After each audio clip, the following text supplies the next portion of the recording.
Ailson Lino convida, novidade e informação pra melhorar sua vida. Podcast Ailson Lino convida. Olá, galera! Mais uma vez estamos aqui no podcast Ailson Lino, trazendo novidades para vocês, trazendo pessoas assim com um trabalho muito relevante para a sociedade, em todas as áreas, né? Do humor, da música, das artes, da ciência, da poesia, etc. e tal, né? E hoje a gente tem uma pessoa aqui que eu diria para você que dispensa comentários, né? Antônio Carlos Gomes Conceição, tu sabe quem é? Ó, ele é filho do seu Agripino, tá? Com a dona Eufrosina, ele tem os filhos Alain e Raisson. O cara é contador e publicitário. Agora, tudo isso é fichinha diante de tanta maravilha que ele faz nas artes. Vamos conversar com o Tom em Matéria. E aí, Lino? Cara, que bom ter você aqui, bom. Tony. Obrigado, viu? Obrigado mesmo pelo carinho, pelo convite. Acho que a gente vai, nessa tarde, desabrochar muita coisa boa aí, né? Com certeza. Essas coisas que a gente vem fazendo durante esse período todo aí de vida, de luta, de resistência, né? No meu começo de carreira até agora. Tudo que vem acontecendo positivamente. Maravilha. E você saiba que quem está aqui do teu lado, em frente a você, não é um simples entrevistador. Uhum. É teu fanzaço. Axé, né? axé. Maria, você faz Axé. parte da minha história com as suas músicas carnavalescas. Quem é que o coração não palpita lembrando das coisas? Mas vamos começar, Tonho, falando lá dos seus 8 anos, quando você ajudava a sua mãe vendendo acarajé. Como foi a Feira de São Joaquim? Nossa, para você? A feira para mim foi um processo de aprendizado para que hoje eu pudesse ser um empreendedor, né? Um empreendedor nato que acreditou no versar do meu pai vendendo laranja, de minha mãe. Meu pai vendia laranja, banana, aipim, vendia cana, amendoim, sabe, batata doce. Meu pai foi um desbravador. Ele veio do interior, meu pai é de Feira de Santana. Sim. Né? Então era bem roça mesmo, ali Feira de Santana, misturando com Bonfim de Feira, Conceição da Feira, aquela região toda ali, São Gonçalo. Meus parentes estão inseridos da parte de meu pai, todos esses lugares. E quando ele vem para Salvador, aqui ele encontra a minha mãe, Dona Eufrosina, que vem de Jiquié, e se apaixonam e começam. Só que meu pai era boêmio, né? Meu pai era um homem da boemia, do samba, aquele que saía hoje, ele voltava 15 dias depois para casa com a roupa engomada ainda, sem sujeira. Que legal! Porque ele disse que era capoeirista que é bom, não se sujava. Meu pai foi uma viagem, assim. E um pai muito presente, muito prestativo, assim, muito preocupado com o futuro dos filhos. Meu pai sempre teve esse olhar, né? Só que ele era deslargado de muita coisa. Meu pai não viveu para o que a sociedade estava propondo. Meu pai fazia a vida dele, então ele foi trabalhar como ladrilheiro. Depois ele viu que aquilo não era legal para ele e resolveu trabalhar para ele como empreendedor, o que nós chamávamos na época escravocrata dos escravos de ganho. Então meu pai foi um homem de ganho, né? E que minha mãe também fez isso vendendo acarajé. E aí minha mãe me levava, eu tenho uma sorte incrível, porque eu conheci a materialização da capoeira com minha mãe, na festa da Boa Viagem. Quer dizer que veio antes do mestre Caiçara, sua mãe já estava mostrando para você essa arte. O mestre Caiçara eu conheci através do LP que ele tinha feito, um LP chamado Irmãos Unidos São Jorge, uma coisa dessa assim, ou São Jorge dos Irmãos Unidos, eu não lembro bem o nome do LP, né, dele, mas era seu Popó que tocava, então eu era um menino que eu ficava impressionado com o iê. Você tinha que idade nessa época, Tonho? Aí eu tava com acredito que eu estava entre 9 e 10 anos. Foi logo ali depois da feira, né? São Joaquim, nesse mesmo processo. Mas só que eu não conhecia a capoeira. Eu ouvia o seu Popó colocar o LP, tanto do mestre Caiçara como do mestre Suassuna. Né? Mas o iê do mestre, que era uma coisa que me cativava. Aquilo me chamava a atenção, né? Iê! Um iê forte para começar a cantar uma música. E a primeira música que vem na minha cabeça é quando o mestre Caiçara faz: vou-me embora para Bahia, para ver se dinheiro corre. Se dinheiro não correr, de fome ninguém não morre, porque eu nasci naquela terra. Naquela terra eu me criei. Ó, que terra hospitaleira, nessa terra eu morrerei. Sabe? Minha mãe está me chamando, que vida de mulher. Então, eu aprendendo, ouvindo aquilo ali, fui aprendendo e fui me interessando com aquilo. E perguntei ao seu Popó disse para mim: não, isso é capoeira, e fez um gesto. Quando eu comecei a praticar capoeira, foi que eu descobri que aquele gesto que o seu Popó falou não era nada, tinha nada a ver com capoeira. Olha só. Né? Mas isso me deu essa possibilidade de encontrar essa arte através do seu Popó, nas festas de Largo. Minha mãe... É engraçado, cara. E olha como eu descobri isso. Minha mãe ficava ali vendendo, eu ficava ali do lado dela, né? Tá. E de repente me instalou uma ideia, assim do nada. Eu fiz: manhã, essa bandeja aqui, a senhora não quer botar o acarajé e o abará para eu vender nas barracas?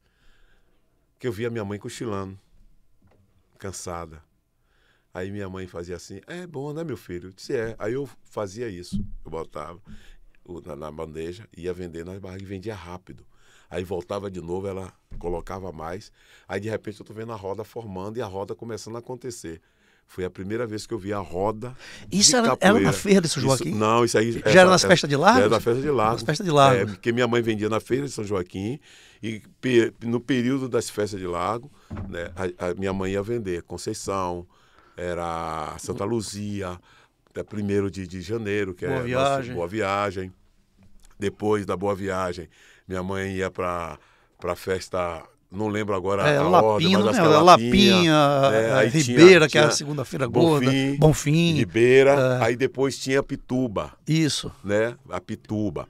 E depois da Pituba vinha o 2 de fevereiro, e depois do 2 de fevereiro, o Rio Vermelho, depois do 2 de fevereiro, a festa de Itapuã. Então minha mãe vendeu em todas essas festas. A lavagem de Itapuã que precede o carnaval, né? Precede o carnaval. Então, e aí ia pro carnaval. E no carnaval, minha mãe vendia.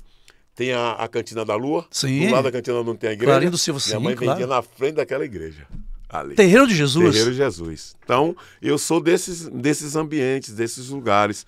E aonde eu agradeço muito ao meu pai e à minha mãe por me levarem para esse lugar. Que talvez hoje eu não tivesse na música. Foram tudo que meus olhos viam naquele momento ali, que essas coisas me chamaram a atenção, de estar querendo ser isso. Tanto que minha mãe, Lino, queria que eu fosse médico. Naquela época era sonho de toda mãe, né? O filho ser médico, ser doutor, né, Tonho? E eu dizia para minha mãe: mãe, eu tenho medo de sangue. Eu não gosto de sangue, mas eu vou ser um médico. Eu quero ser da cultura. Eu quero curar as pessoas através da cultura. Ela olhava para mim e falava: tá. mas você vai estudar, não vai? Não, eu vou estudar. Eu vou estudar. Graças a Deus, eu tenho foto de meu pai e minha mãe na minha formatura. Que legal. Ô, Tonho, aí vieram os dois mestres, né? Macaco e King Kong, os dois Robertos. Isso, os dois Robertos. 23 anos você levou aí, né? Treinando com eles. Conta essa passagem. O mestre Macaco já foi ainda nessa minha fase, saindo da fase criança, já para pré-adolescência. Né? Entre 12 e 13 anos, eu já estava com o mestre Ainda Macaco. Morava no Palmiúdo? Já morava todo mundo lá, no mesmo lugar, mesmo bairro, né? Em área diferente, né? Que eu morava no Palmiúdo, do lado no sertanejo.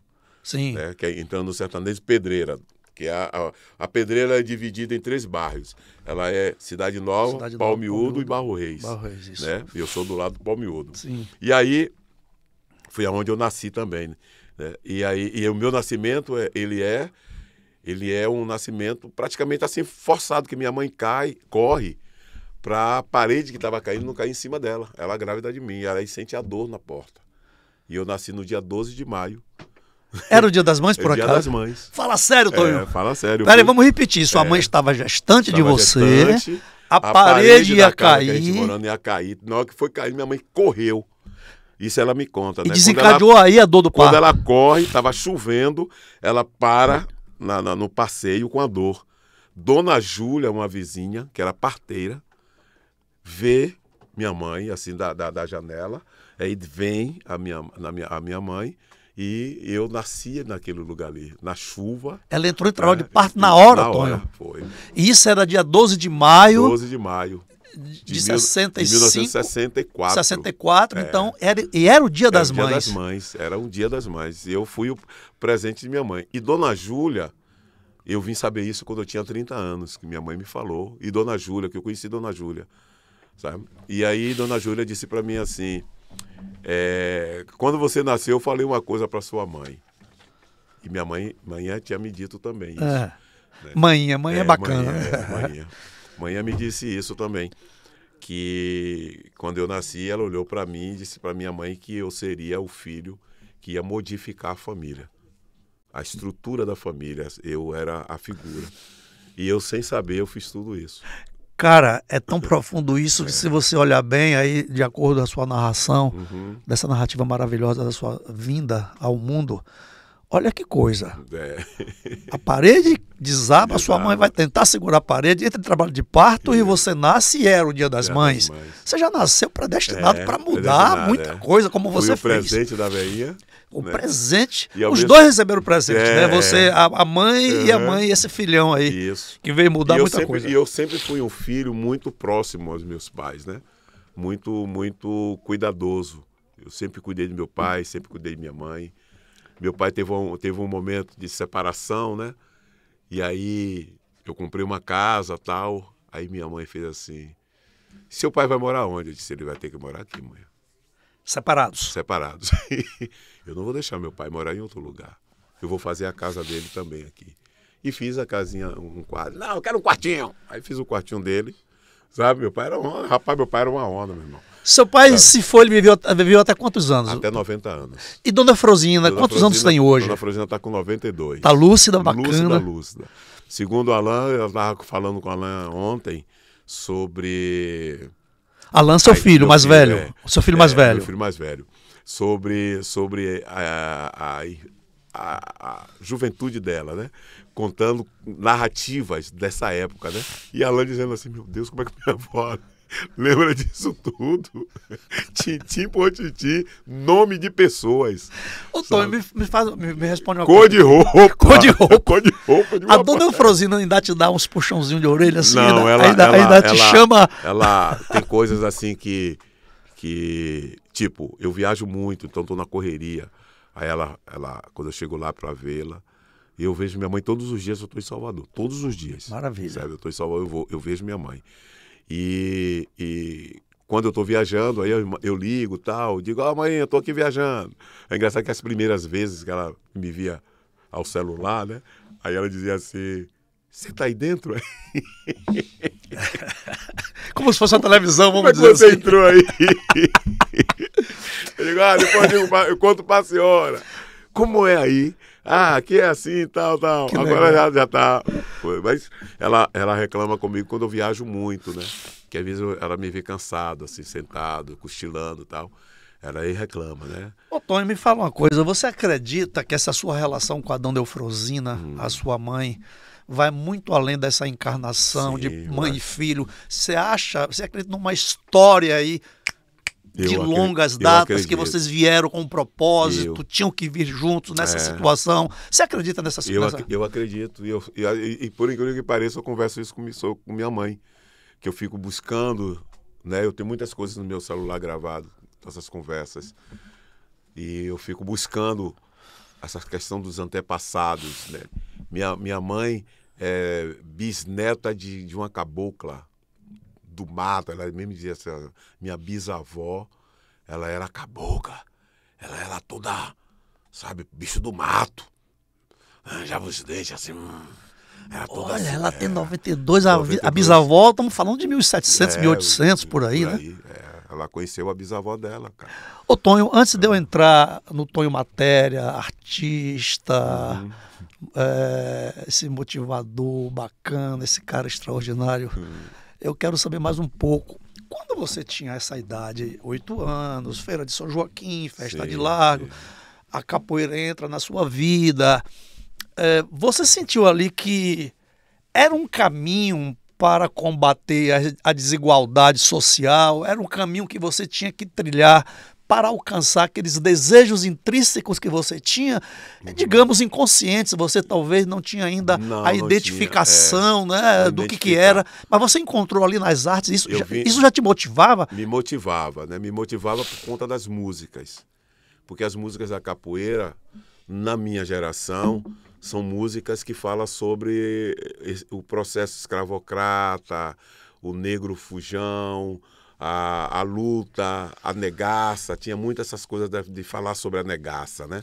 E tinha uma coisa dos malongos, que se os malongos tinham que se juntar, malongo significa amigos, né? Sim. Tinham que se juntar para criar uma luta de resistência. Então, muitas músicas, né? Tem uma música mesmo que me chama a atenção, que é dessa época, quando eu comecei, que diz assim, negro fugia da senzala, perseguido, se escondia no alarido para lutar. Olha a armada, meia-lua, olha a queixada, rasteira e armada para matar. Capoeira dizia, capoeira fazia, liberdade para o negro, liberdade para a vida. Capoeira hoje em dia é da minha alegria, vem para a roda que eu quero jogar, vamos jogar. Então, esses trechos, isso me chamava um pouco a atenção dentro daquela proposta musical. Mas eu não tinha ainda uma dimensão do que era o processo do racismo, de preconceito, não Mas entendia. aquilo já era uma chave que tentava abrir uma porta. Já era uma chave. Tanto que minha primeira música que eu fiz para o Bloco Ébano e até para o Amante do Reggae, as minhas primeiras músicas de Bloco Afro, são músicas que eu relato mesmo sobre essa questão do negativismo, né? Sobre o processo escravocrata, a conclamação a Deus, onde é que você está, Deus? Que legal, que eu te chamo Tonho. aqui, você não resolve, eu estou clamando outros deuses, né? Porque, mas Deus só tem um que a gente empodera. Mas se a gente for em África, cada lugar tem seus deuses, cada lugar tem seu significado. Em um lugar ele é Olorum, no outro lugar ele é Zambi, e aí por aí vai. Então, acho que tudo isso que a gente foi, ao longo do tempo, entendendo enquanto estrutura do que era o racismo no Brasil, do que era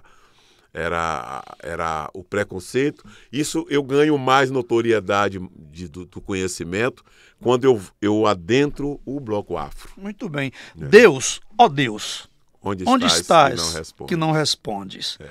Em que mundo, em que estrela, em que céu tu se escondes? Em busca de um novo Deus. Foi a sua primeira letra, primeira música, isso já aconteceu, você tinha por volta de quantos anos, Tonho?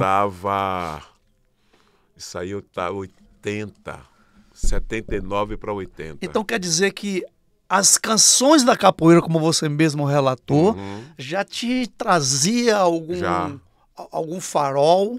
Você começava ali a compreender não tão somente a arte da capoeira, mas principalmente a filosofia que trazia nas canções. Aí desperta. O grande Tonho Matéria, que ele adentra fortemente aí nas músicas. E você sabe que meu primeiro nome na música era só Tonho. E como é que veio o Matéria, Tonho? O Matéria, quando eu estava no primário, professora Lúcia e professora Maria das Dores me fizeram a pergunta do significado da matéria. Eu respondi, acertei, só que eu brinquei. Ela fez uma pergunta da física, né? Da física, da química. Da química, da matéria. Da química. Aí eu fiz, professora, matéria é tudo que tem massa, e por isso a senhora é uma matéria, porque é isso. Aí fui respondendo, né? Tudo que tem massa, que ocupa lugar no espaço. Já era o poeta ali. E essa cadeira é uma massa, a senhora é uma massa. E as professoras se olhando pra minha cara assim. E os colegas? Os colegas dando risada. Aí você é gaiato, vai ficar de castigo. Aí os amigos começaram, eu fiquei de castigo, cara era parente. Naquela época era assim. Época. Aí eu fiz, não vou merendar. O meu problema não era o castigo. Era a merenda. O meu problema era a merenda. Aí falei com a professora, deixa eu ir merendar. Vá merendar e volta pro mesmo lugar. E naquele ano... Era de joelho naquela época não, né? Não, eu fiquei em pé. Pra parede. Tinha quando a gente fazia uma coisa pior, eu já fiquei no Eu também já fiquei de joelho. Porque eu me misturei, tomei bolo de minha mãe em casa, um bolinhozinho e 2 beliscões só. Minha mãe só fez 2 bolos e um beliscão, nunca mais mexi em nada, né? Porque eu me misturei. E também lá. Nunca mais Dona Francisca precisou te dar beliscão. Fiquei batucando na sala, junto com a galera, não deixando a professora fazer a tarefa, e aí tudo chegava na mãe, né? A gente trazia o bilhete e tinha que dar. Isso. Naquela época o professor tinha realmente autoridade de professor e os pais acolhiam essa autoridade. É verdade, cara. Sabe? E aí, manhã agiu, foi para a escola no outro dia. Aí fui chamado a atenção pelas professoras, por manhã. Manhã deixou uma ordem. Por manhã. Manhã danada. Você ainda chama de manhã hoje. Manhã chama até hoje. Lá em casa todo mundo chama de manhã. Seus filhos chamam a sua mulher de manhã? A mãe dele? Meu filho, a mãe de Alan já partiu, né? Mas a mãe de Raisson chama de minha mãe ou manhã. Quando ele tem um chameguinho é manhã. Quando quer que a mãe resolva alguma coisa, minha mãe resolve isso aqui. E chama a dona Franzina de voinha? Voinha ou vovó. A maioria chama vovó. Que legal. E Carminha, que é a minha irmã mais velha, substituiu manhã. Então todo mundo, além dos filhos dela, como todos os sobrinhos, chamam Carminha de manhã. Bom, a primeira música, então, é que você explodiu, já estourou logo já de cheguei, cara, já chegou em segundo lugar. Segundo lugar. Rapaz, como você foi pesquisou, né? Como é que você se sentiu, cara, aquele jovem, cheio de sonhos, com uma história extraordinária de vida, de passagem, de crescimento, de ensinamento, de aprendizado. Aí de repente você se lança, sai entre aspas um pouco do mundo das artes, vamos dizer, da capoeira, do esporte, e adentra naquilo que pulsava na sua vida, desde, eu diria, da barriga da tua mãe, que era a poesia, que você mesmo disse, né? Que ia ser doutor das palavras, da poesia. Exatamente. E aí você faz a primeira canção, você esperava que explodia assim para o segundo lugar? Não. E aí, Tonho, como é que você ficou? Você tinha muitos jovens escrevendo canções para o Bloco Afro, e o Bloco Afro ele começa a largar, né? Você tem em cada comunidade uma entidade, que aquilo naquela época era muito interessante, porque todos os jovens daquele momento hoje alguns são advogados, outros são engenheiro, outros ficou na música como músico, outro é poeta, outros trabalham com design, sabe? Então, já estão todo mundo já na minha faixa etária de 60 e mais um pouco, alguns eram 5, 6 anos mais velhos, mas a gente teve uma direção nesses lugares, né? Então, eu sou de uma época que o Bloco Afro, eles nos davam essa possibilidade de um pensamento mais potente para a sociedade, discursar através da música, né? Então você tinha as apostilas que eram produzidas com determinadas temáticas. Então quando você ouve a música Faraó, Elegibô, quando você ouve a música Arco-Íris de Madagascar, Cuba, são temáticas que as entidades faziam para o desfile do carnaval, no qual tinha um diretor, ainda tem nos blocos, o diretor de cultura que ia estudar sobre isso. Então tinha um diretor que viajava mesmo para o país ou a região desse país que estava querendo homenagear. Então o Olodum fez uma homenagem, uma época, a Moçambique.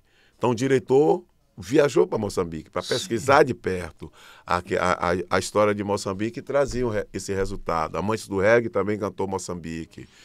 E aí isso foi importante porque nós, compositores, jovens ali, lia, e a música é o resumo daquilo que a gente lia. fazia um resumo, né? Botava um refrão. E entrava a sua visão também, sua minha opinião, opinião, que é muito mais importante. A gente fazia a discussão entre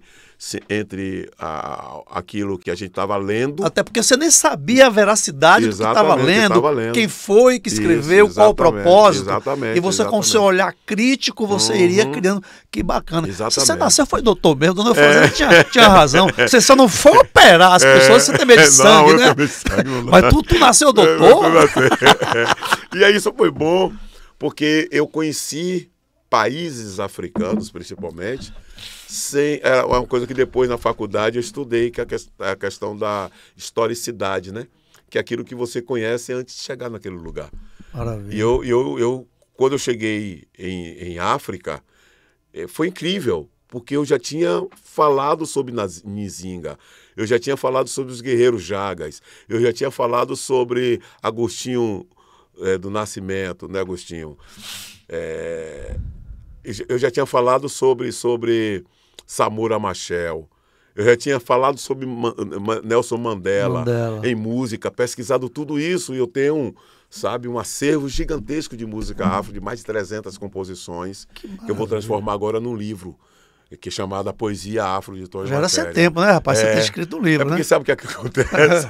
Eu toda hora faço uma música, eu digo, essa aqui eu vou botar, daqui a pouco vem outra. A sua próxima matéria agora, velho, é escrever um livro, tá? Agora, Tonho, por que você foi pra faculdade de contabilidade e não de história, cara? Porque na época, o desejo da mãe, né? Tem que fazer alguma coisa, tem que estudar. Então a contabilidade foi o que eu encontrei. E eu encontrei professores geniais na minha vida, né? Professores como Djalma, Patriarca. Patriarca mesmo era um professor de contabilidade econômica, que hoje nós chamamos de contabilidade financeira, né? Que foi muito importante para mim. O que foi antes para você? Foi a contabilidade ou propaganda? A contabilidade. Depois? A propaganda já publicidade. veio a propaganda já veio depois, bem depois. Eu já estava, quando eu vim fazer propaganda, eu já estava com de 30 para 40 anos. Entendi. Eu já estava já na área. Eu já estava, na verdade, já gravando jingle na WR. E o que te motivou a fazer publicidade? Por conta dos jingles que eu começava a gravar. Você queria vir para trás do palco? Ou melhor? Não, eu queria pegar minha arte e vender minha arte melhor. Legal. Eu queria pegar... Tirada legal, hein? Eu queria pegar a capoeira e fazer o que eu estou aqui, vestido. Com uma estampa que... Associação Cultural de Capoeira Mangangá. Mangangá. Que é a sua associação. Que é a associação. É lá do Palmiúdo, Tonho? Do Palmiúdo. Você não larga o bairro, né, cara? Não largo meu bairro. O bairro é tudo, o que eu faço. Hoje a gente está em várias comunidades, né? Em muitas comunidades, com os alunos que estão fazendo essa difusão com a capoeira, acreditando nesse sonho, né? E ajudando a multiplicar, que eu acho que isso é muito, muito importante. A gente está em Boca do Rio, a gente tem aqui no Marotinho, dos dois Marotinhos, né? Sim. Tanto o Marotinho da cidade ali da avenida Leomar Balieiro, quanto o Marotinho do que é o chamado Bom Joá. Bom Joá, Fazenda Grande do Retiro. Fazenda Grande do Retiro. Mas a gente está em 7 de Abril, Castelo Branco, aqui também, próximo aqui em Simões Filho, Lauro de Freitas. Isso são alunos, né, que acreditam, né, Camaçari, porque os alunos eles dizem assim, mestre, o senhor é meu espelho. Então, se o senhor acreditou e deu certo, eu também vou acreditar. E eu quero... Aí eu disse, mas tem que estudar, tem que pesquisar mais. Trabalhar com cultura não é só fazer cultura. Você precisa conhecer as pessoas, de fato, que deram a possibilidade do que você quer fazer agora. Eu diria que a cultura, alguém que criou até aqui, te entrega o bastão, daqui você prossegue com essa mesma cultura, difundindo e massificando, etc. E a gente não para de estudar, né? Não deve Porque parar. A cultura ela é imensa, ela tem uma contribuição gigantesca. A gente vai falar aqui sobre o samba. É impossível contar a história do samba sem falar dos bantos chegando aqui com o engoma, né? Que o engoma são os tambores. É por isso que existe a engomadeira, o bairro engomadeira. Vem daí? Porque eram as mulheres que engomavam a roupa e que levava o tacho e seu tambor, tocando engoma. um tamborzinho pequeno para Olha ir só, cantando e nas daí ruas. o barro em Gomadeira em Salvador. Gomadeira, e é por isso que tem o cabula, porque o cabila, que é o toque que tem essa originalidade do que nós chamamos hoje de samba. Ô, Tonho, Sabe? é muito rica a sua história, cara. Eu não quero perder Coisa vamos demais. voltar um pouquinho, logo depois da sua primeira canção que você tirou em segundo lugar. Sim, Aí você já vai pro Bloco Camaleão, pro e Araqueto, Araqueto, pro Olodum. Olodum. Como é que Tudo foi? ao mesmo tempo agora. E como é que foi que aconteceu essa sua, vamos dizer, essa sua ascensão assim a esses blocos da época que estava explodindo com uma cultura extraordinária e o Tonho estava lá como o vocalista principal deles, Sim, etc. sim. Me conta como é que foi que É aconteceu isso? interessante porque eu comecei a desbravar nos finais de semana. Tem uma frase que minha mãe me fala até hoje. É muito engraçado. Desde quando eu comecei com a capoeira, né? Eu chegava todo sujo, cansado, não sei o quê. Aí no outro dia eu tava de novo, no outro dia eu tava de novo. Ela sempre falou pra mim isso. Até hoje ela fala, você não cansa não? Eu digo, não, mas seu filho é incansável. Sabe? Ela acaba da risada, meu Deus. E eu fiz muito isso. Porque naquela época havia os ensaios das agremiações, né, dos blocos. Então eu ia para Araqueto, Olodum, Comanche. Eu fui cantor do Comanche. Aqui, não sei se você lembra um acidente que teve do Comanche na Praça Castro Alves. Do trio que Do trio. que descarrilou lá. Eu era um dos cantores ali. Ah, me lembro. Eu sim. estava ali em cima cantando, sabe?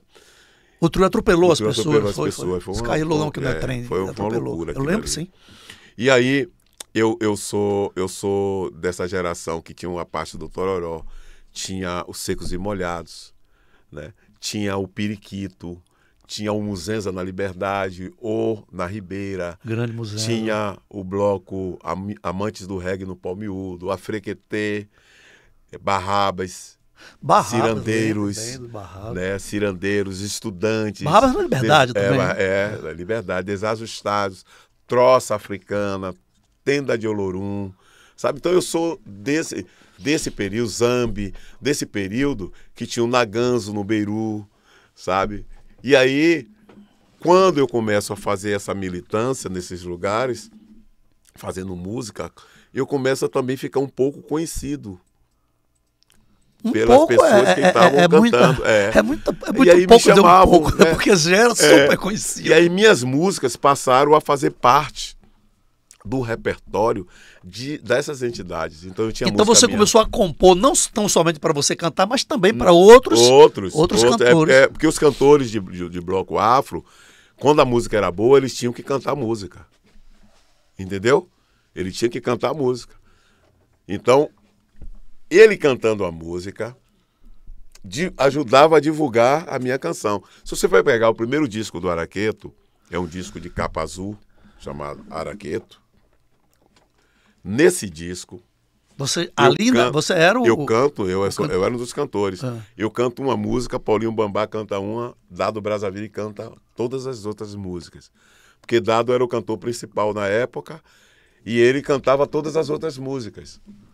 Sabe? No segundo disco do Araqueto, já é uma divisão. Eu canto uma quantidade, Tatal canta outra quantidade, Buziga canta uma música e Paulinho canta mais 3 músicas. Então eu canto 3 e Buziga uma. Eram 10, 12 músicas, uma coisa dessa. Eu canto 4. Né? Eu sei que isso foi muito importante. Por isso que minhas músicas passaram a ser conhecidas nessas entidades. E aí chega depois a era do axé.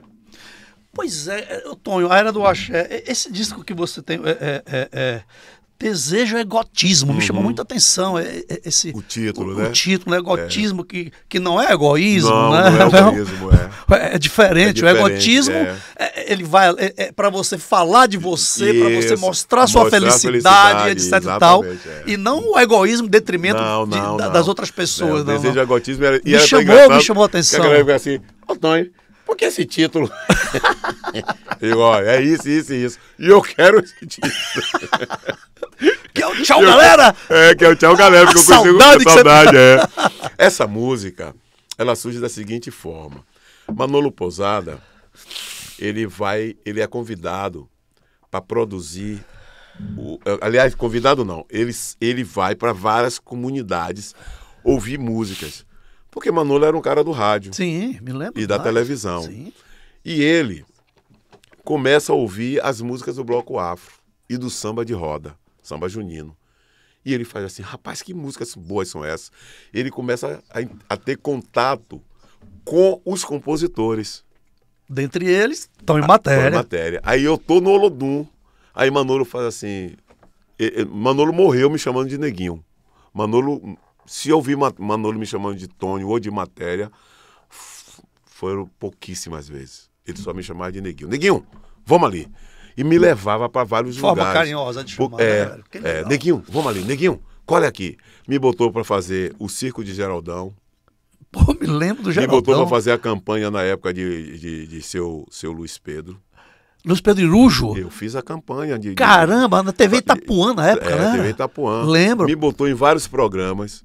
Eu no Olodum, pegava as roupas, os figurinos escondidos do Olodum, ia gravar o programa. E Manolo foi quem me levou para BMG para gravar o meu primeiro disco. E produziu. O Rômulo Portela, fotógrafo, foi fotógrafo do meu disco. Aquela foto minha ali é de Rômulo Portela. Rômulo Portela. Tony, me fala grande, um grande amigo, uma figura, de vez em quando a gente se encontra, sabe, uma figura amada. E Manolo, ele começou a falar assim, Neguinho, eu quero te ouvir mais. E eu tinha um monte de músicas. Aí eu cantei pra ele. Músicas que não eram conhecidas. Não. E ninguém tinha gravado. Ninguém. Não eram nem música de bloco. Eu sempre fiz outras coisas, né? As minhas primeiras composições... fora o bloco, são músicas que eu fiz pensando em Giliardi, pensando em Aguinaldo Timóteo. Olha só! Eu tenho isso tudo no caderno ainda, que eu falei para meu filho, eu vou aproveitar esse negócio de arrocha aí, vou gravar isso, todo mundo vai pensar que eu tô montando na onda do arrocha. Cara, e não você tem que gravar isso, cara. E não é, eu falei para meu filho, não, meu pai, vamos fazer. Eu disse, eu vou gravar isso tudo. Eu tenho uma música mesmo que eu digo assim, ó, quando o sol fascinante brilhar sobre nós dois, quando o beijo que é tão doce, mais doce, enobrecer, quando o brilho dos teus olhos invadir sobre a imagem, daí posso viver em plena felicidade, aí vou eu, adorando um beija-flor. Coisas românticas, sabe? E outras canções que eu tenho. Tonho, inclusive, eu quero até registrar aqui que você é um compositor diferente de muitos outros que tem. Você é muito criterioso, sim, respeitoso, uma linguagem muito avançada no que tange ao respeito, ao amor, como é que eu posso dizer? A não vaidade. Eu tenho... assim, uma admiração por muita coisa que você já escreveu, né? De nosso saudoso Rangel. Eu fiz a música pro Olodum. Da WR? Da WR. Aí o Rangel fez assim, meu filho, cante essa música de novo pra mim aí. Aí eu cantei a música, né? Vai, Olodum, desabrochar a natureza, porque o teu sorriso é uma flor e o teu jardim se transforma em riqueza. Aí eu tenho uma frase que eu digo assim, a noite potente em plenilúnio. Ele, meu filho, por que plenilúnio? Eu digo, seu Rangel, plenilúnio é lua cheia. Mas bote lua cheia que é mais fácil o povo entender. Eu disse, não, seu Rangel, todo mundo já sabe o que é plenilúnio. Meu povo, na minha comunidade, já sabe o que é lua cheia. As pessoas precisam aprender outras. Mas você fica no dicionário. Eu disse, o dicionário foi feito para isso, a gente buscar, ter curiosidade e trazer aquilo que não está no nosso alcance para uma nova linguagem. O desejagotismo o desejagotismo e outras que eu construí como narrativas que chegaram, né? E Manolo pegou uma música minha, levou para a banda Mel. Pegou uma outra, levou para a banda Cheiro de Amor. Pegou uma outra, levou para Chiclete. Pegou uma outra música minha, levou para Virgílio. Cada um que Manolo fez esse encaminhamento, as músicas hoje são consagradas. sabe? Virgílio gravou. Quando você chegou, a saudade foi embora, razão do meu viver. A banda Terceiro Mundo gravou. Isso é shot? É um shot. É um shot, né? Banda Terceiro Mundo gravou. Você pra mim é como a íris do céu. Na voz de Dado Brazzaville, que é um reggae. Cheiro de Amor gravou. É um auê, encontrar você. Não é? Asa de Águia. Asa de Águia. É, todo dia no mar do farol. Caramba. Vejo você num banho de sol. Chiclete com banana. Posso sentir. Chega a tocar na sua mão. No mesmo disco. Se me chamar, eu vou ao som de Futacô. Banda Mel, ginga e expressão, vem do coração. É um mar de amor, Zé Paulo. Samba duro na batida, quero ver você sambar. Djalma Oliveira, menina bonita, você não me engana. Diga que me ama, Fuzuê. No Zé Fini da grana, o bolso fica quase nu. A onda agora é andar de buzu. Banda Tapajós, mareou, mareou, mareou. Ou seja, eu tive no momento certo, na hora certa, no lugar certo e com a pessoa certa, que acreditou na minha composição e fui apresentando, fui ficando amigo dessas pessoas, aí fui fazendo música, outras músicas. Você está falando da galera do Baiana, mas você Leci Brandão já gravou você? Aí Leci Brandão essa vem, menina, grava, Beth Carvalho, a madrinha do Zeca. Pois Beto Barbosa. Beto Barbosa, lá do Pará, né? Isso, Zé Beto. Quem mais gravou música minha também? Tânia Alves. Tânia Alves. Fui gravando, aí depois outros artistas, né? Ô, Tonho, essas músicas eles encomendavam ou você apresentava algumas letras? Alguns me encomendavam. Aí eu disse, mas eu tenho isso aqui. Quando eu cantava, o cara... Não, eu quero essa aqui. Porque eu dizia assim, meu processo criativo não é pressa.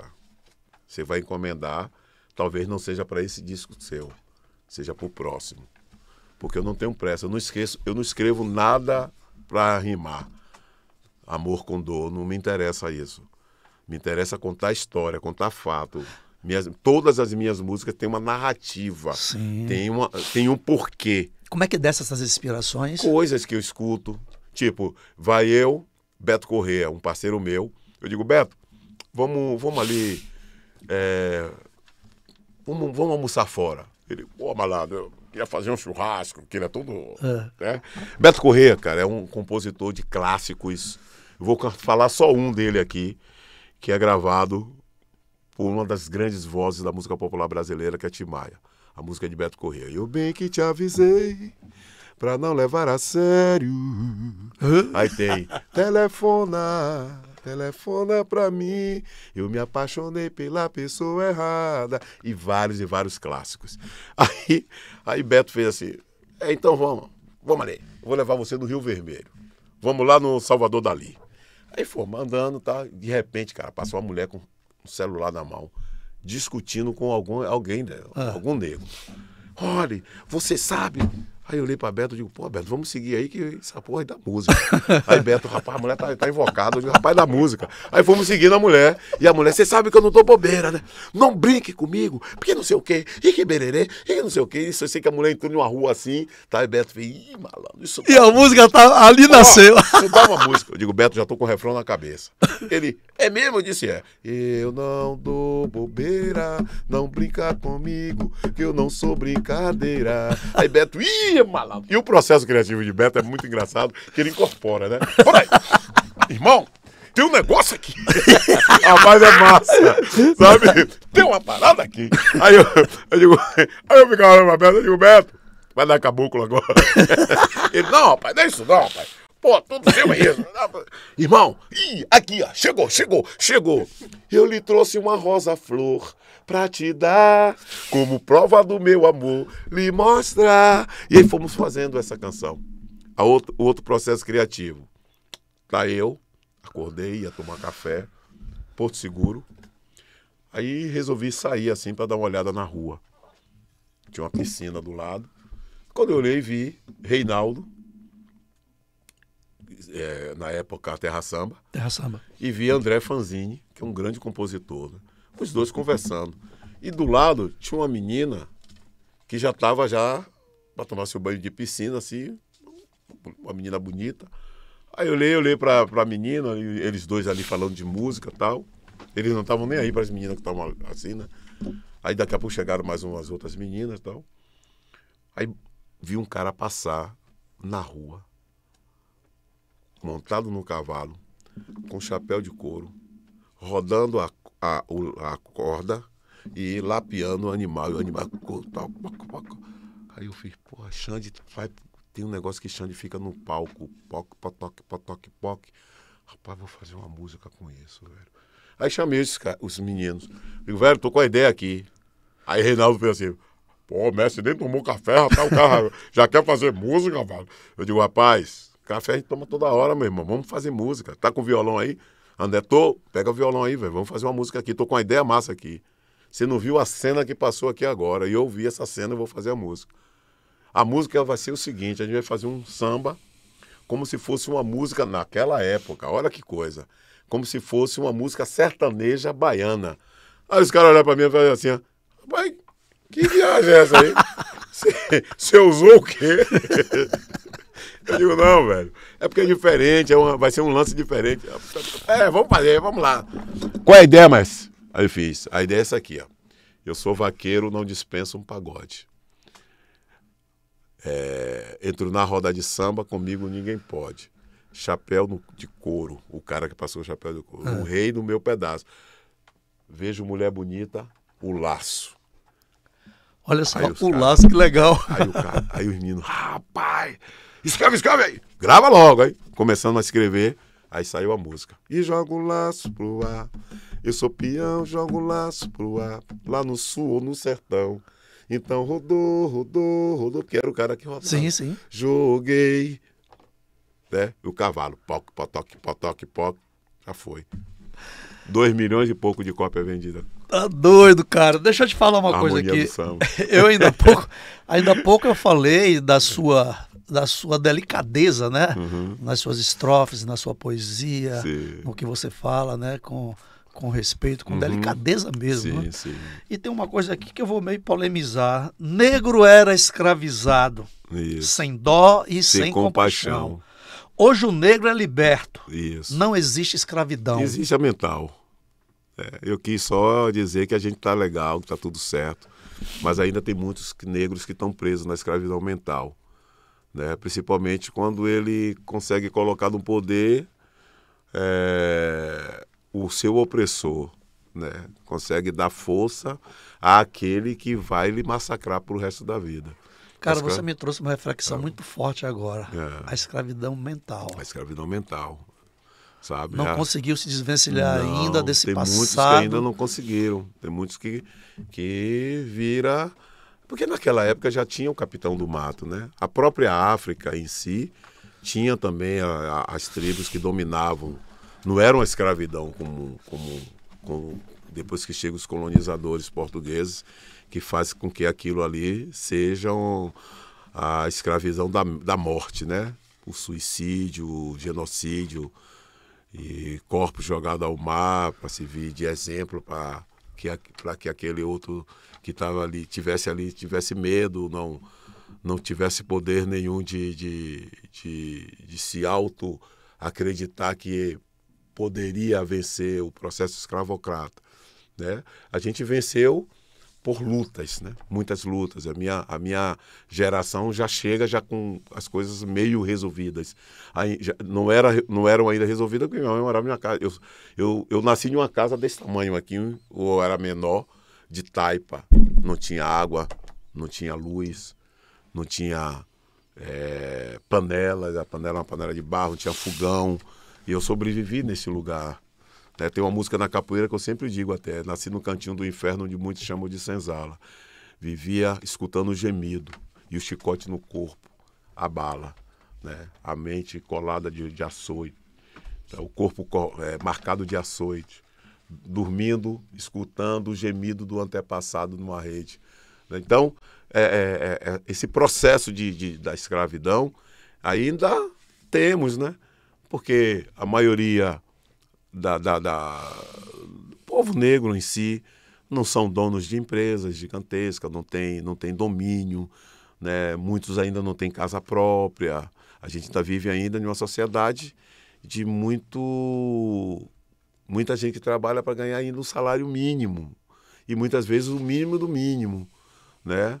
Aí você vai para uma festa de largo. Minha mãe vendia em festa de largo, né? Naquela época não tinha essa coisa de você pedir licença, né, para sobreviver. Hoje você vive em uma selva, né? Que a pessoa que quer sobreviver, levar o pão para dentro de casa, tem que se inscrever para estar ali naquele lugar, trabalhando dignamente. E aí, depois falam do processo da criminalidade, dos que está acontecendo aí no Brasil, no que está acontecendo na Bahia, porque isso faz parte de uma estrutura que ela é organizada para que a pobreza seja sempre a pobreza, né? Então a gente precisa rever tudo isso e tentar na música amenizar, falando de amor, falar de... Tonho, você fez isso divinamente, ainda está fazendo e fará ainda por muitos anos, né? Uhum. O preconceito existe. Ele é vivo. É vivo, é cruel, é ordinário, no sentido pejorativo, ordinário, não na ordem, mas no sentido pejorativo. Hoje eu já sofro outro preconceito, né? Porque eu tô com 61 anos. Então, se eu chegar no cara palco de e mexer, 38. aí o cara diz assim, você nessa idade, dançando dessa forma, já é um preconceito. É como se o homem, até o ser homem, não pudesse mexer o corpo. A dança, ela é um processo de liberdade. Então, a gente usa o corpo para fazer com que a dança se manifeste em processos... Porque a dança, ela é um processo de como é que eu digo? De repúdio a algo. Cada gesto, as chamadas da capoeira, isso são formas simbólicas de protestos. Você já sofreu algum preconceito ou sofre ainda? A vida inteira. Tonho Matéria, porque é aquela história, né? O preconceito é como você falou, né? A escravidão mental, né? E às vezes o preconceito, uma pessoa igual a você, com um conhecimento absurdo que você tem, de uma cultura extraordinária. Uma pessoa que encontrou na arte marcial, né? Nas artes marciais, na filosofia, na poesia, na música, essa libertação extraordinária que você tem. Então, subtende-se que uma pessoa dessa envergadura não tem mais como sofrer com preconceito, mas mesmo assim você ainda sofre, Tonho. Sofremos, sim. Nós estamos agora entrando, eu sou um artista negro nessa cidade, né? Tem muitos festivais que estão acontecendo aí falando da cultura negra, mas eu não fui convidado para mostrar minha obra, meu trabalho. Então, a minha leitura é uma leitura de que talvez a minha obra não sirva para aquilo ali, né? Para estar em determinados lugares, ou a forma de meu pensamento, de uma postura, né? de um homem dessa cidade, que eu cuido da minha cidade. Eu não brinco com minha cultura, não brinco com minha arte, né? Aí talvez seja um processo de retaliação, mas não me processa. Não. Para mim, eu não sofro isso. Eu diria, Tonho. Entendeu? Eu diria até essa palavra. Porque eu tenho um ancestral, meus ancestrais cobram. Sim, essa frase que você falou talvez não sirva para você. Eu acho. Eles que não servem para você e não você não serve para eles. Eu acho que eles não servem para você. E os ancestrais cobram, né? Cobram, claro, e todo direito. E você cobram, também cobra para os seus descendentes. Tem uma música do Mestre Barrão que diz assim, eu não tô nem aí. Se você espalhar que eu tô ficando velho pra capoeira jogar, eu não tô. Porque quanto mais a gente envelhece, mais sábio a gente fica, mais responsável a gente fica, mais compromissado a gente fica e mais formador a gente se torna, para que as novas gerações sejam gerações que pensem melhor. Você nasceu com essa missão. Que cuide da nossa cidade. E você... Que cuide da nossa Bahia. Há pouco tempo me convidaram para fazer participar de um debate sobre o berimbau aliás,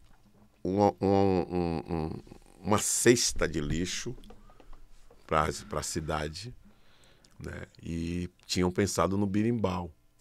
E aí ligaram para mim o que é que eu achava. Eu disse, isso é um crime. Falar nisso, deixa eu só. Esse berimbau que você fez, o relógio, como é que chama? O relógio que a gente. O Márcio Lima botou birimbola. Birimbola. Birimbola. E que foi para a abertura da Copa e depois Copa, agora é uma homenagem ao mestre. Porque mestre Moa. Mestre Moa. Porque a ideia naquela época, a Secopa queria colocar uma baiana. Aí eu falei assim: olha, a baiana é super interessante, porque minha mãe foi baiana, né, de Acarajé, e é um símbolo muito da Bahia, mas em particular da cidade de Salvador. Sim. As baianas que tem mais, como é que eu falo? A cidade que tem mais baianas é a cidade de Salvador. Baiana de Acarajé. Baiana de Acarajé. Baiana de Acarajé. Agora, nós estamos falando, claro que eu fui com um repertório bem, como é que eu falo? Bem produzido, um texto bem elaborado. Uma defesa, né, realmente forte ali naquele lugar. Que eu disse, o futebol, ele está no mundo inteiro. Não está? A capoeira não está no mundo inteiro, mas está em mais de 170 países. O futebol joga onde? No gramado. No gramado. Aquele gramado chama-se o quê? Aí, cara, todo me olhando. Todo mundo me olhando. Só que aquele gramado é o mato ralo. Mato ralo, mato rasteiro, é a palavra capoeira. Olha lá. Que vem do Tupi-Guarani. Verdade. Quando o jogador faz seu gol, o que é que eles fazem? Eles fazem malabarismo. Ele faz um salto, alguns dão uma armada, né? Um da armada dupla, outro se joga no chão, não é isso? Mas quando ele derruba o adversário, qual é o movimento da capoeira que está inserido ali? Está o tombo de ladeira, está a vingativa, aquela armada por trás, sabe? Aí o cara, rapaz, por isso que tem que ser um birimbau. Ô, Tonho, para contar 1000 horas. 1000 horas. Rapaz, e tá lá até hoje, graças a Deus. mais horas aqui. Em uma entrevista, né? Você fala sobre a importância de um crescimento sustentável, né? Sim. Versus estrelato rápido, né? O que você quis dizer com isso e o que você faz em prol disso? Eu faço em prol disso, né? Porque assim, você tá o tempo inteiro midiático. É importante, né? Porque quem estamos falando com publicitário. Quem não é visto não é lembrado. Lembrado. Né? Se você não vende o seu produto da forma adequada, você não vai ter êxito. Exato. Né? Porque todo produto ele precisa primeiro ter a introdução. E nessa introdução, você precisa criar a confiabilidade daquela pessoa. Isso está na pirâmide de Maslow, né? Sim. Quando se forma a questão das tendências e das necessidades ali naquele lugar. Básicas. Isso. Enfim. Então, você precisa fazer esse avanço. Se você avança e não consegue criar nessa estrutura do avanço a credibilidade para você marcar, você vai para o declínio logo. Por isso que muitas marcas chegam, muitos blogs, muitas coisas chegam, muitas pessoas que querem abrir algo na comunidade, mas você não tem um lugar para estacionar o carro, você não tem sabe? São vários fatores que não tem uma pessoa que consiga vender aquele produto, né? E aí é isso que eu trago para esse momento da fama e aquilo que eu quero dar através de algo que não é a fama. E que as pessoas me veem ali como a fama, mas não é a fama que está dando, fazendo essa entrega. Aí é o ser humano que está fazendo com que a sociedade se molde. É o que está acontecendo aqui agora. O Tonho Matéria que está aqui não é o artista tão somente. Não. É esse pensador. É uma mistura.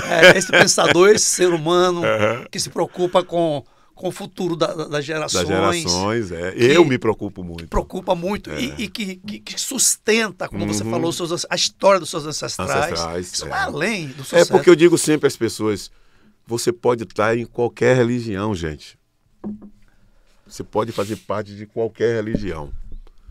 Mas não esqueça que você não nasceu no ar. Não nasceu por acaso. Você veio de alguma família, faz parte de algum lugar. E a ancestralidade, ela não é só a ancestralidade da negritude. É a ancestralidade de todos os lugares. Sabe, do alemão. Tem os arquétipos, né? Como Jung traz muito bem, né? Exatamente, até chegar aonde é uma consciência coletiva. E até chegar onde é o berço da humanidade. Sim. Porque o berço da humanidade está em África. Não tem como não tirar. Tem como negar. Até o amor nasceu em África, na cidade de Leja. Né? Então, para entender isso eu aprendi num tema do Araqueto. Do Araqueto. Amor, amor. Fui estudar sobre Leja para entender o porquê o amor nasceu. Aí tem a música Itamar Tropicária, né? Leja, a cidade lendária que ao mundo encantou. Segundo a história iorubá, foi lá que nasceu o amor. A rainha estava a banhar-se nas margens do rio. O Cupido lançou sua flecha encantada. Que isso é um texto que ele transformou em música, né?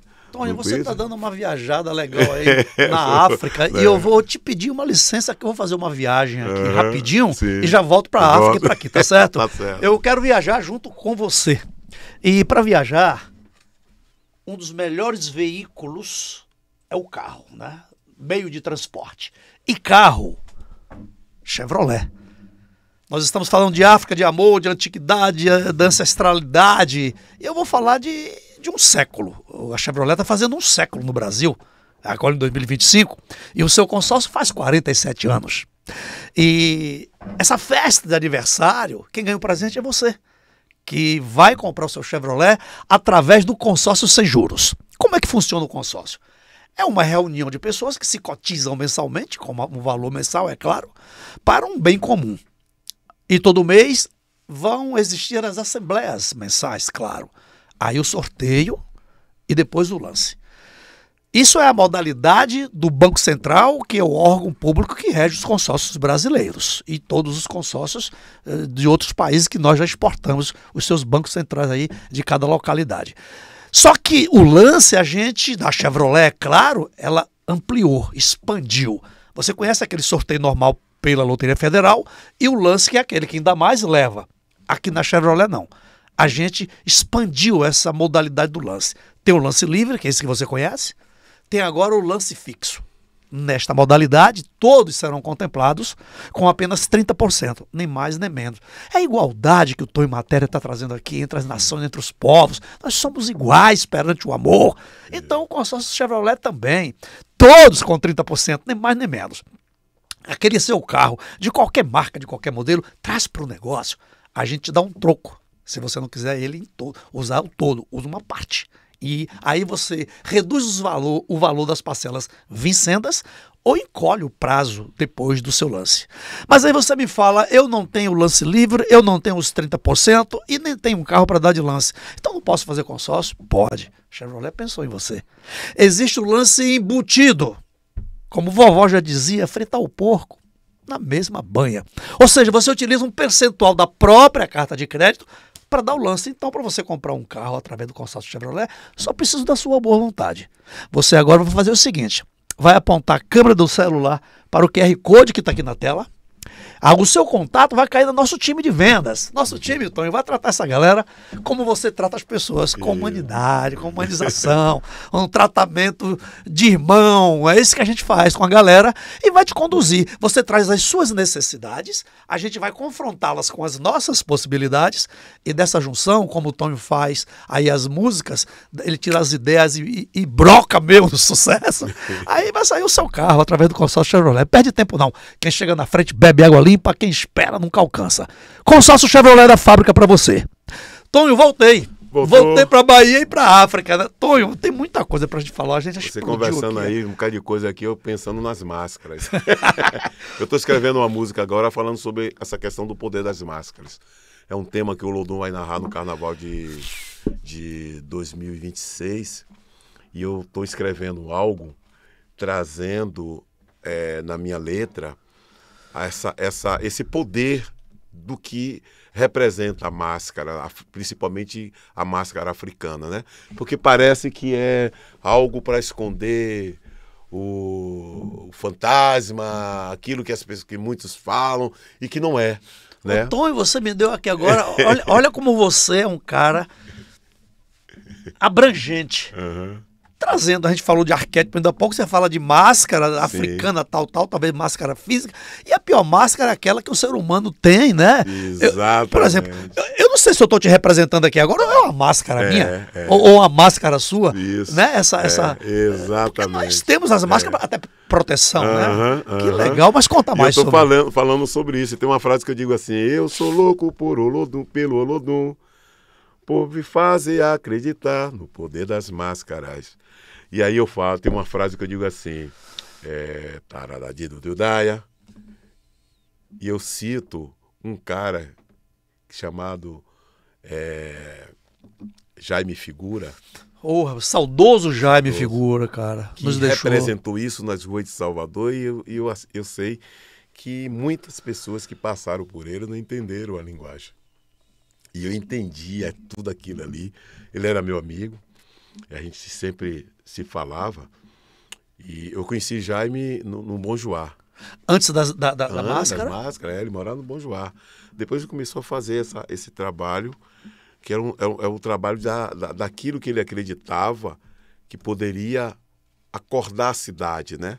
Principalmente quando você passava em alguns lugares e via as carrancas, que é uma representatividade também dessas máscaras, a representatividade de famílias, de tradições, de costumes africanos, né? Da energia cósmica, da energia da ancestralidade naquele lugar, o que minha família representa. Então aquela máscara ali eu não posso representar a figura física, mas eu trago a figura espiritual através dessas máscaras. Os grandes artesãos, né? Artesãos. Eles fazem dessa forma, né? De trazer a representatividade de um olhar completamente diferente, o oposto daquilo que a gente vê. E que a Itália pega isso e constrói e leva para o carnaval essas coisas das máscaras e assume, patentia por si próprio a dominação de que aquilo se pertence e que não pertence. Que nem um carnaval é italiano, que eles dizem que carnaval vem de Veneza, não sei o quê. Não, carnaval ele surge às margens do Rio Nilo. É uma colheita dos plantios daquela época. O Egito Antigo. O Egito Antigo, sabe? Assim como as primeiras universidades entre Marrocos, entre Canmed, sabe? Então, todas essas estruturas africanas, e Kemed, né? Kemed, todas essas estruturas africanas que o mundo, quando vai descobrindo, vai reproduzindo. O que nós chamamos hoje de máscara, né? Com os faraós, Ramsés, a gente vai para como é que eu falo? Etiópia. Né? Você tem ali umas máscaras já completamente diferenciadas, já são máscaras físicas, de rostos, que né? traz as lutas, isso que eu uso hoje aqui, que são os dreads, né? Que isso faz parte de uma revolução de homens por ter naquele domínio ali, aquele lugar ali, o rei, Haile Selassie, preso, né? Ras Makone. Por isso que é o Rais, né? E o Tafari, que é o leão leão de Judá, onde a rainha o rei Salomão e a Maqueba de Axum tenta reconstruir este lugar. A cruz de Lalibela, sabe? O processo do que o mundo hoje tem como as religiões que se fundem nesse mundo todo. E isso começa em determinados lugares. E é preciso que as pessoas estejam atentas a isso, né? E o Bloco Afro me deu esse poder desses conhecimentos. E você traz esse tema agora para o Carnaval 26? Eu trago o Carnaval agora, a gente vai falar só sobre as máscaras. Que legal. E aí eu trago palavras que significam as importâncias do que é a África, do que é a máscara. Quando tiver tudo isso pronto, você topa vir aqui para contar pra gente? Antes do cantar. Lançamento, você topa? Doutor, deixa eu te falar aqui, a gente já Estourou isso Já estourou, né? Deixa eu te falar aqui. Projeto pro futuro, cara, além desse que você tá falando. Não, toda do hora. carnaval, Toda hora. Gil que o diga, né? Gil, tô com a ideia aqui. No outro dia, Gil pintou. Rapaz, você não para. Né? Eu tenho agora dois projetos de futuro. Um projeto que, por sinal, eu quero aproveitar o meio e o veículo ao mesmo tempo, são dois nos mesmos lugares, né? Sim. Para dizer quem gosta de apoiar as instituições culturais, sociais. Estou com um projeto pela Lei Rouanet, que é para fazer, né, a reforma da nossa sede, né? E aí eu preciso de uma empresa de construção que queira, né, deduzir seus impostos e pegue essa verba. Que não está dando nada, está apenas promovendo a cultura e dedutindo os impostos. Isso, né? A Mangangá hoje ela é uma escola que a gente não trabalha somente a capoeira, a gente trabalha educação social, educação cultural, educação financeira, a gente trabalha educação política, né? Eu estou falando de nomes para não gerir tudo aqui agora, que são muitas coisas que a gente vem avançando, que a gente faz uma entrega no carnaval, que é o bloco da capoeira. Mas a gente antes tem os ensaios, né, do bloco. Além desse... Por que eu estou falando do ensaio também? Porque a gente tem um outro projeto também pela Rouanet, que é um ensaio dos ensaios do bloco, que a gente está tentando, esse ano, fazer uma coisa assim bem interessante, trazer alguns amigos convidados, né? Conversei com o seu Jorge, ele topa chegar aqui, mas tudo a gente precisa do apoio, que as pessoas precisam chegar, mas precisam chegar bem. Claro. Né? São profissionais que estão ali fazendo as suas intervenções artísticas, e a gente precisa ter esses apoios. Além disso, minha equipe, né, que está aqui, que são uma equipe que acreditam que a gente pode modificar. Agradeço a presença de vocês. Né? E a gente vem fazendo tudo em equipe mesmo, pensando. Gil mesmo me manda por semana quantos editais, Gil? Eu só escrevo lá, vou ler. E leio. E leio. Aí galera, o que é que eu faço? Eu repasso, né?